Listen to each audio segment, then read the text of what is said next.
that hand in hand with the greatest police department in the world. The chief of our trial division, Lisa Del Pizzo, and the deputy chief, Chris Prevost, provided sage oversight and direction. And I want to acknowledge our high technology analysis unit. There was a lot to be processed here. Steve Moran, in particular, who heads that, and Marco Popic. We are privileged here at the DA's office to work every day with the phenomenal public servants at the NYPD. It has been a distinct pleasure to work besides Commissioner Tisch, an exemplary partner, and Chief of Detectives Joseph Kinney. Almost every day we're in touch, and his leadership is second to none. And then Deputy Commissioner Rebecca Weiner, who, as I tell her, there are a lot of challenging things happening in the world, and I sleep better at night knowing that she is the Deputy Commissioner in charge of terrorism. The detectives on this, out doing the courageous frontline work, Detective Oscar Diaz, Detective Curcio, exemplary, the finest. It wasn't just those of us here in New York. I want to acknowledge the great work of our partners in Altoona, the Altoona Police Department, the Blair County District Attorney's Office, the governors of New York and Pennsylvania, the FBI, and of course, the brave members of the public who answered the call when our great commissioner put out the call for their assistance. This was a frightening, well-planned, targeted murder that was intended to cause shock and attention and intimidation. It occurred in one of the most bustling parts of our city, threatening the safety of local residents and tourists alike, commuters and business people just starting out on their day. Let me say a bit more about the charges. They include 1 count of murder in the first degree as a killing in furtherance of terrorism, 2 counts of murder in the second degree, 1 charging that the killing was done as an act of terrorism, and the second pertaining to the fact that the killing was intentional. The maximum penalty possible for murder in the first degree and murder in the second degree as an act of terrorism is life without parole. The maximum penalty for murder in the second degree is 25 years to life. There are additional counts as well. A number of criminal possession of weapon charges, 2 counts in the second degree, 4 counts in the third degree, 1 count in the fourth degree, and a count of criminal possession of a forged instrument in the second degree. Let me tell you a bit about the facts. On November 24th, we allege that the defendant arrived in New York City to murder Brian Thompson.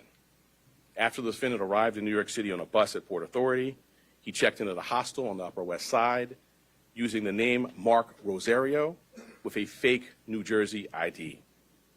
On the morning of December 4th, the defendant left the hostel, just after 5:30 a.m. and traveled to Midtown. For nearly an hour, we allege the defendant waited in the area near the Hilton Hotel, waiting for Mr. Thompson to appear. From 6:38 a.m. to 6:44 a.m., the defendant stood across from the entrance of the hotel on West 54th Street. When he saw Mr. Thompson, he crossed the street and approached him from behind. We allege he then took out a 9mm 3D printed ghost gun, equipped with a 3D printed suppressor, and shot him once in the back and once in the leg.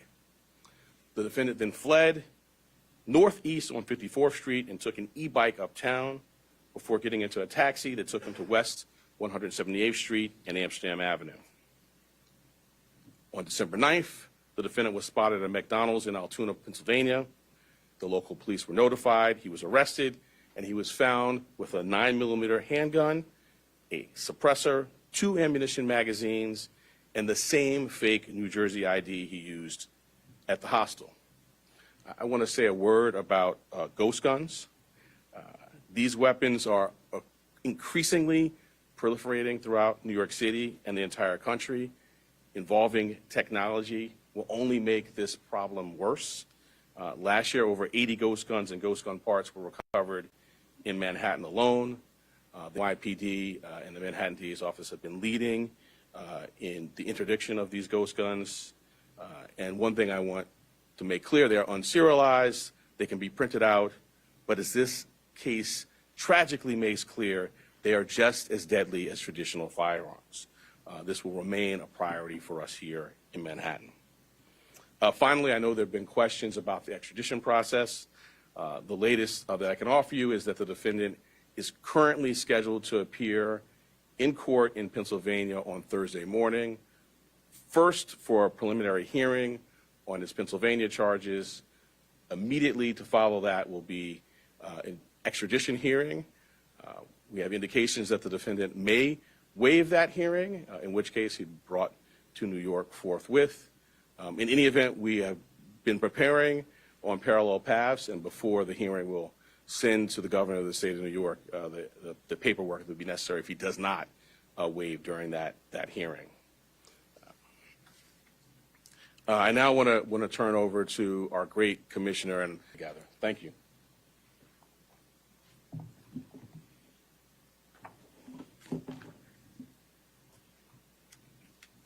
Good afternoon, everyone. The unsealing of today's indictment brings us one step closer to securing justice for Brian Thompson and his family and affirming the primacy of the rule of law in the city of New York. NYPD detectives worked tirelessly to piece this case together, and along the way, the Manhattan DA's office made sure we had every legal tool available to us. Whether quickly providing subpoenas to assist with our evidence collection, or traveling with us to Altoona, Pennsylvania last week after the apprehension, our partnership made this a successful investigation. So I'd like to thank District Attorney Bragg and his team for their work in bringing this case forward. Part of that work included the relentless collection and analysis of surveillance video by detectives, which ultimately produced a clear image of our suspect. That image was shared far and wide through the media, and thanks to an observant McDonald's customer and the employee who alerted the police, Mr. Mangione was quickly brought into custody. This outcome is why we always emphasize the critical role of the public in our public safety mission. So again, I want to thank everyone who saw something, said something, and did something. That is why we have a suspect in custody today. As DA Bragg said, Luigi Mangione is now formally charged and indicted for murder. And let me be perfectly clear. In the nearly 2 weeks of blooded murder, social media has erupted with praise for this cowardly attack. People ghoulishly plastered posters threatening the CEOs, other CEOs, with an X over Mr. Thompson's picture, as though he was some sort of a sick trophy. And yesterday, the New York Post reported that some extreme activists were circulating a deck of cards with other most wanted CEOs to be targeted for assassination. These are the threats of a lawless, violent mob who would trade in their own vigilantism for the rule of law that protects us all. Let me say this plainly. There is no heroism in what Mangione did. This was a senseless act of violence. It was a cold and calculated crime that stole a life and put New Yorkers at risk. We don't celebrate murders, and we don't lionize the killing of anyone. And any attempt to rationalize this is vile, reckless, and offensive to our deeply held principles of justice. Now, as we await the extradition process in Pennsylvania to complete, we continue our public safety work here at home. That includes our focus on the growing threat of ghost guns, one of which was used in this attack. The NYPD remains committed to tracking down and removing these untraceable weapons from our streets. And we will do that work hand in hand with District Attorney Bragg here in Manhattan and in every other borough to ensure that those who possess, distribute, and use these weapons are held fully accountable. Finally, I want to again thank every member of the NYPD, uniform and civilian, working on this case, led, of course, by our great Chief Kenny, whether in Midtown North Squad, Homicide, the Crime Scene Unit, Intelligence Bureau, and everywhere else. All of you contributed to today's indictment, and you've brought the Thompson family one step closer to justice in this case. Thank you.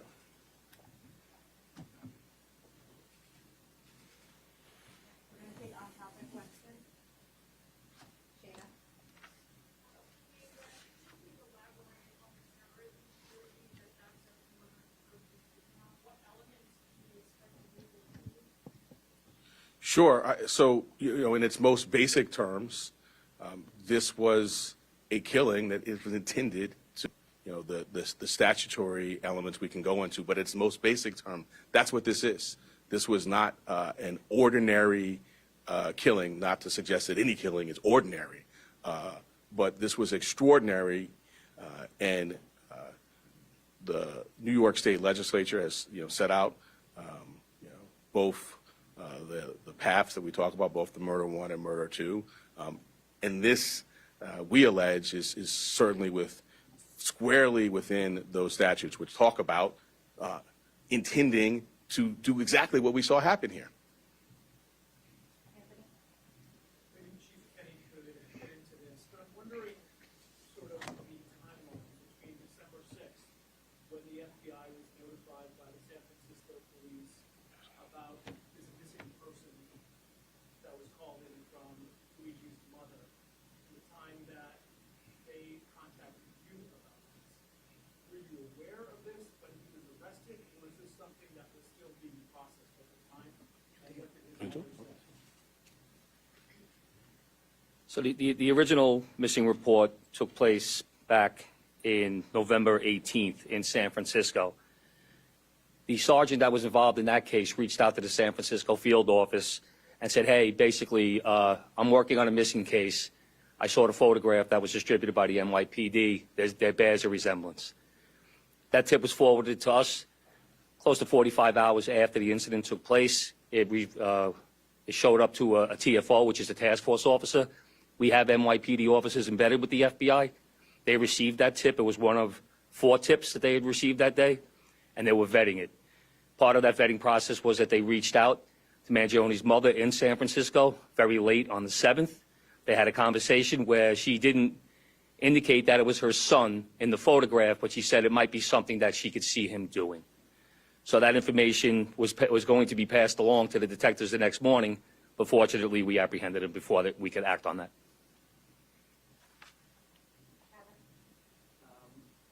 The commissioner has talked about how the defendant's been lionized and celebrated.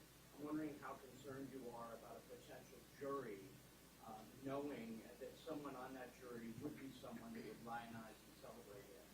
Well, I want to echo the commissioner's words and concerns, which I think were put forth beautifully. I mean, we see a lot in these jobs. I meet with the families of homicide victims, and I just can't wrap my head around the notion that someone is celebrating this. To your specific question, we're at the beginning of a litigation now with our charge. We have a phenomenal trial team in place, led by ADA Joel Seidman, who has been in this office for more than 40 years and handled some very challenging matters. We have a voir dire process in place. I have faith in our jury system to select 12 people who can be fair and impartial, but we'll move forward, and that's something well.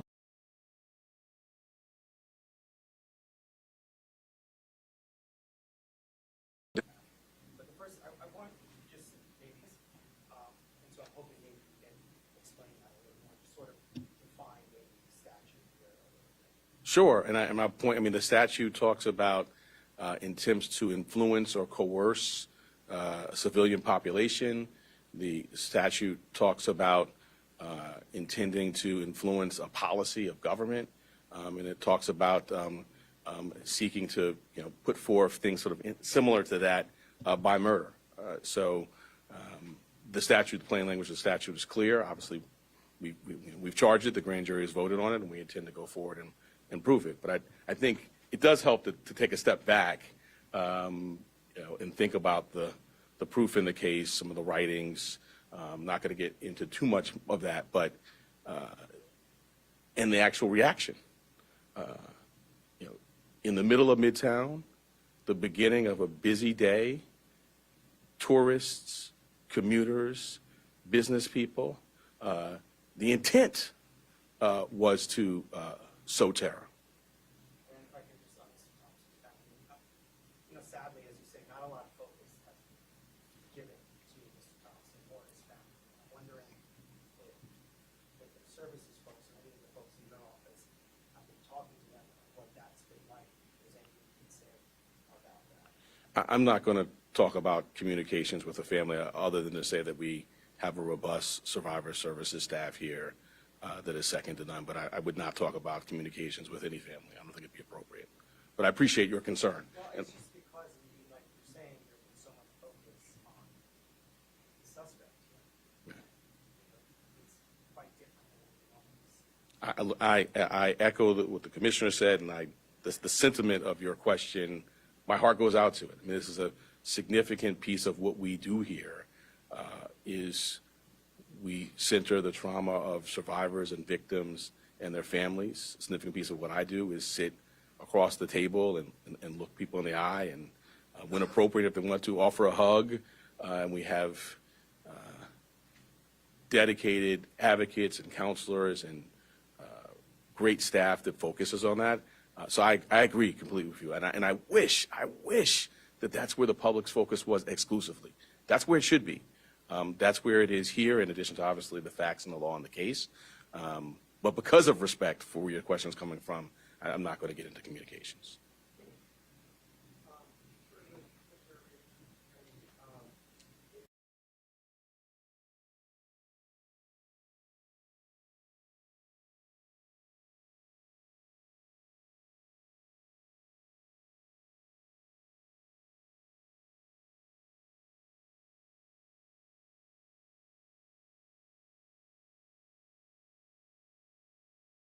Forth in concern, not just from CEO, the intent to intimidate or coerce a civilian population, which is, of course, at the root of our state terrorism statute, is very much borne out in this reaction, and for good reason. We've had a torrent of online threats. We've had real-world activity that the police commissioner flagged, which is abhorrent, and it causes concern. So we have done a lot to work with corporate security partners with whom we partner on a daily basis in this city, at the city level, at the state level, trying to make sure that everybody has the best practices that they need, that they know where to flag, not just general ambient concern.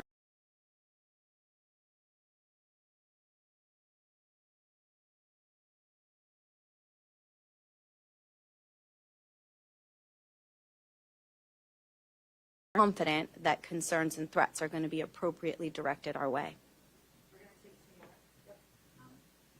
Deidre, could you describe just how rare it is for your office to be charged with first-degree murder? There has been some talk about how that is reserved to very specific cases in Manhattan.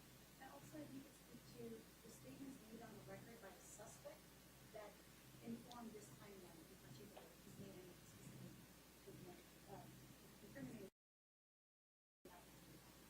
So I'll address the first piece. The first-degree murder statute has a number of subsections. They're sort of clearly delineated, and they are reserved for, the most abhorrent conduct: killing a police officer, serial killing, and the terrorism is one subsection of that. And so I would say, fortunately, that's not happening a lot. Taking a step back, I can't think of another office that is more equipped to handle a terrorism charge. We have a great terrorism unit. We were at the forefront of getting the statute passed. Within the last 2 years, we've tried 2 very significant terrorism cases, one involving an English-speaking operative based in Jamaica, and another involving someone who was here and funding overseas terrorism by cryptocurrency. So we have the expertise, and as I mentioned, the expertise on this team, and so we're prepared to go forward. Yeah, I'm not going to go beyond what's in the filing. All right, last question, Laura. Are you able to just say now or sort of statements that the sentence?